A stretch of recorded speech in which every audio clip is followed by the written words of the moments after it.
Republicans are the party that are fixing healthcare. We're fixing healthcare. Obamacare is what broke it. Healthcare reform is going to be a big part of the agenda. When I say we're going to have a very aggressive first 100 days agenda, we got a lot of things still on the table. No Obamacare? No Obamacare. Yeah, the ACA is so deeply ingrained. We need massive reform to make this work, and we got a lot of ideas on how to do that.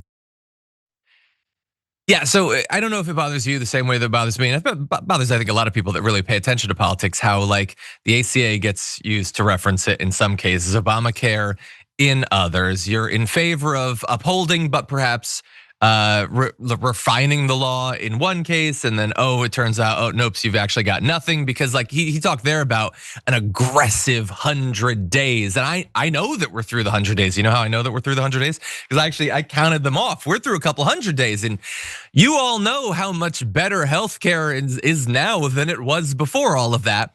Although, to be fair, sarcasm aside, they did do some reforms. After all, they cut like $1 trillion from Medicaid. That's a form of reform, I suppose.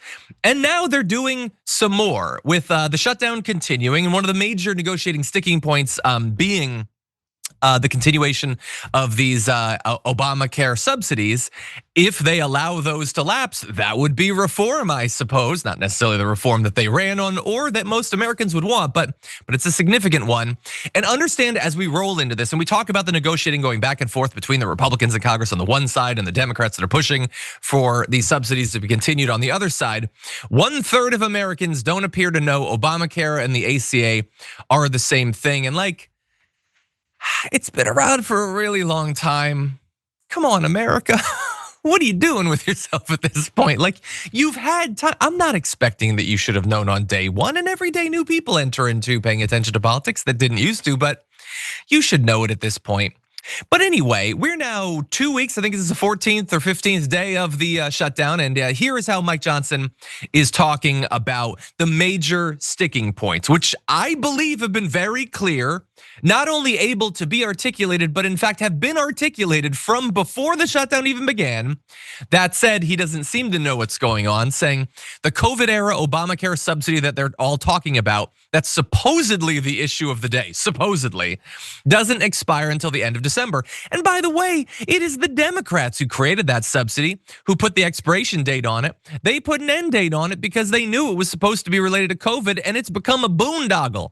When you subsidize the healthcare system and you pay insurance companies more, the prices increase.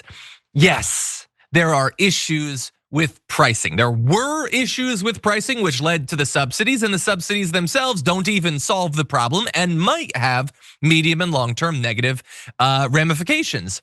Which is why, if you could identify this the way that apparently Mike Johnson can identify it, maybe you guys could come up with a plan some decade, because you've been talking about your issues with Obamacare since before it was even passed, and you guys haven't come up with a goddamn thing. The subject line of a plan you haven't even come up with. It's become a massive joke, not only for the Republicans in Congress, but for Trump as well, that yeah, just in 2 weeks, we're definitely gonna get that plan. They have had nothing. And if the ACA had not been passed, do you actually expect that they would have come up with anything? They didn't think it was an issue that needed to be solved back then. And things are really bad now. They were arguably much worse then, not necessarily in terms of the cost, but in terms of your ability to keep paying into your insurance and then just be kicked off summarily if you ever actually need to cash in on it. Go watch Sicko if you want to learn about how it was back then. But to hear Mike Johnson tell it, this is all the Democrats' problem.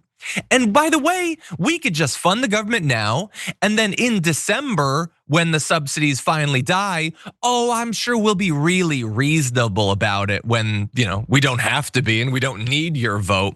Yeah, definitely. Yeah, Mike Johnson's holding out the football there. Just run at it and give it a good kick. Don't think about it too much before you do that. Well, Chuck Schumer, who is unfortunately the general we're going to war with on this, he responded saying Speaker Johnson chose vacation over fixing this healthcare crisis, which is true. Mike Johnson is refusing to bring the House back into session. Says in his own state, 85,000 Louisianans, I hadn't actually heard that pluralized.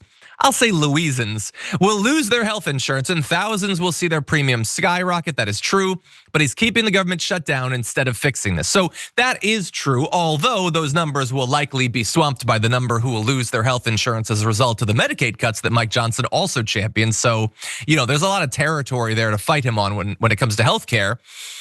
But I can't say with as much confidence as Chuck Schumer is that this is the reason he's not bringing them back into session. It might well be, it's a good hypothesis.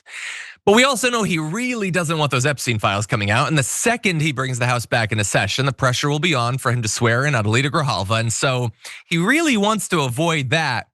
I think he's been lashed to two horses. One is his desire to make sure that people don't get health insurance, and the other is desire to make sure that there's no justice for the victims of Jeffrey Epstein and Ghislaine Maxwell. I don't know which is the actual motivating factor here. Maybe it's both.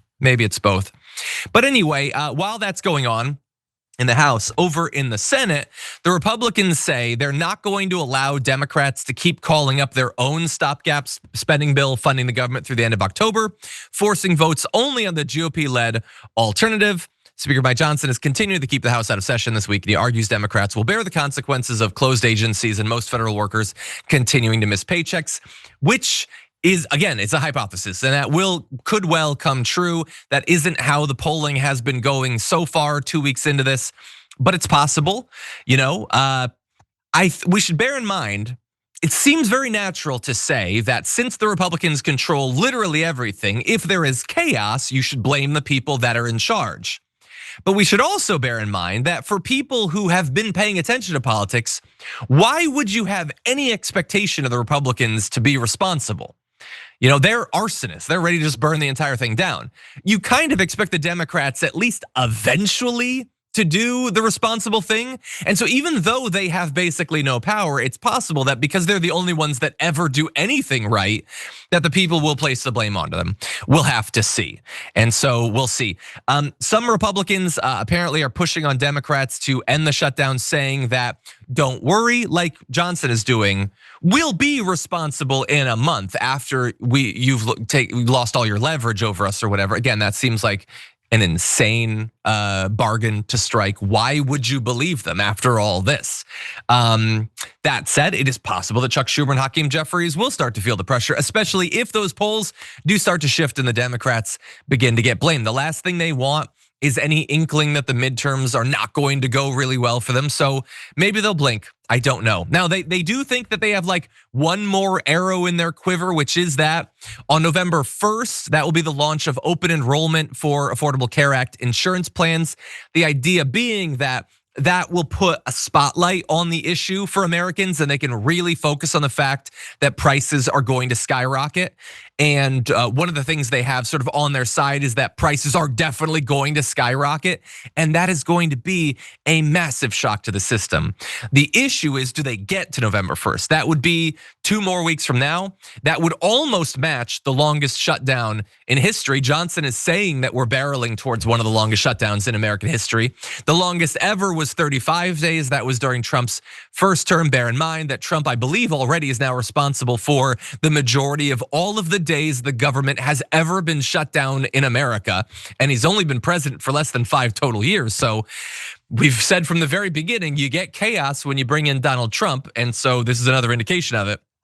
So we'll have to see. Will they blink? Will they hold out until a day when perhaps their leverage will be worth even more than it already is? Stay tuned day by day to find out.